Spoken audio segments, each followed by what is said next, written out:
রাজনীতি করার সুযোগ কে দিয়েছে? বিএনপি তৈরি শহীদ রাষ্ট্রপতি জিয়া রহমান জামাত হিসেবে পিতা বা জন্মদাতা, সেই জন্মদাতার সাথে তারা বেইমানি করেছে। জন্মদাতার ছবি রাস্তায় ফেলে তারা পদদলিত করছে। জামাত ইসলামের অঙ্গ সংগঠন শিবিরের ছেলেরা আমার নেতাকে নিয়ে কুরুচপূর্ণ স্লোগান দিচ্ছে, দেশ মাতাকে নিয়ে কুরুচপূর্ণ স্লোগান দিচ্ছে, শহীদ রাষ্ট্রপতি জিয়া রহমান ছবি পদদলিত করছে। এদেরকে আমরা ভোট দিতে পারি না। এরা ধর্মের কথা বলে, বেহেশতের সার্টিফিকেট বিক্রি করে। এদের থেকে সাবধান হবেন।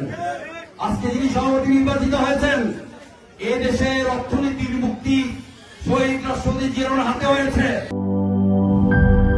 সিল্কোর সিল্ক অ্যান্ড শাইন, যাতে আছে আর্গান অয়েল ও ওট প্রোটিনের গুডনেস, যা আপনার চুলকে রাখে হেলদি অ্যান্ড শাইনিং।